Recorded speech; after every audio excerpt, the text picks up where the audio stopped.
à l'outil en main et toujours à bonne humeur. Et que on apprend plein de choses. Alors l'outil en main, c'est une association qui permet à des enfants de 9 à 15 ans de découvrir des métiers manuels par des professionnels bénévoles dans de vrais ateliers et avec de vrais outils. Sur Sèche, sur le Loir, nous avons 15 ateliers. Ça va de la forge, la serrurerie, la plomberie, la menuiserie, la charpente, la chaudronnerie, la mosaïque, le corlage, l'électricité, le jardin, la couverture, la cuisine, le paperole et la broderie. Ce qui est intéressant pour les enfants, c'est de découvrir des métiers et des attitudes et de respecter les bénévoles, respecter la matière, respecter les outils, respecter les horaires.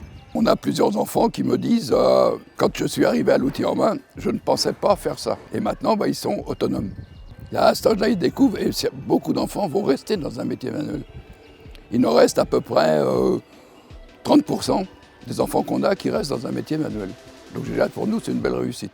Quand on voit actuellement dans les entreprises, moi j'ai pas mal de contacts d'entreprises qui cherchent soit des apprentis qu'ils n'en trouvent pas, ou soit des ouvriers.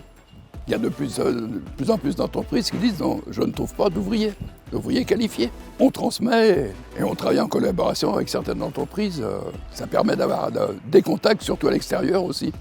L'outil en main France, c'est actuellement 240 antennes.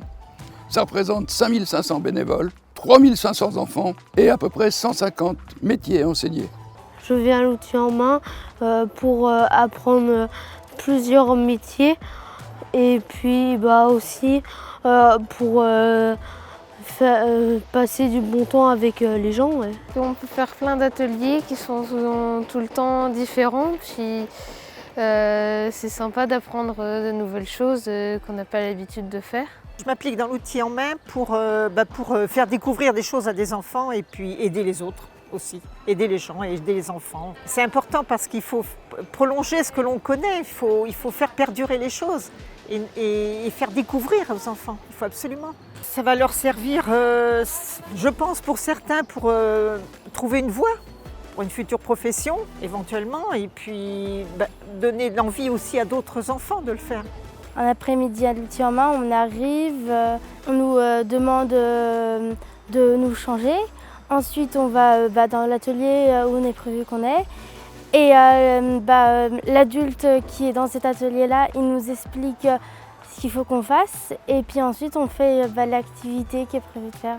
Alors le jeune, il ne fait pas qu'observer. On est obligé, nous, un peu de temps en temps, de leur passer les outils, ne serait-ce que pour qu'ils aient cette approche de la matière, de tout ce que l'on travaille.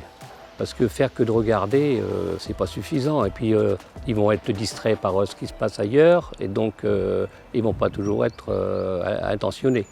Donc, il faut les faire participer. Donc, ça leur est pas facile, mais le peu qu'il est touché, ça leur apporte beaucoup, quoi. Cet après-midi, j'ai fait paperole. C'est un travail avec le papier où on le roule pour faire plusieurs dessins. Des fois, il y a des calculs. Alors, moi, je fais pas. Mais par contre, tout ce qui est manuel, je fais, je cire, je construis le truc, quoi. Cet après-midi, j'ai fait de la chaudronnerie. En gros, ça consiste à couper de la tôle, à la travailler et à faire une rose en l'occurrence. À chaque fois que je viens ici, j'ai hâte de voir ce que je fais comme nouvel atelier, puis de le commencer. Et j'ai pas envie de partir à chaque fois. Ce que je dirais à un enfant qui hésite à s'inscrire, c'est qu'il ne faut pas qu'il hésite. C'est toujours ça nous apprend vraiment beaucoup de choses et ça peut nous donner des idées pour l'avenir.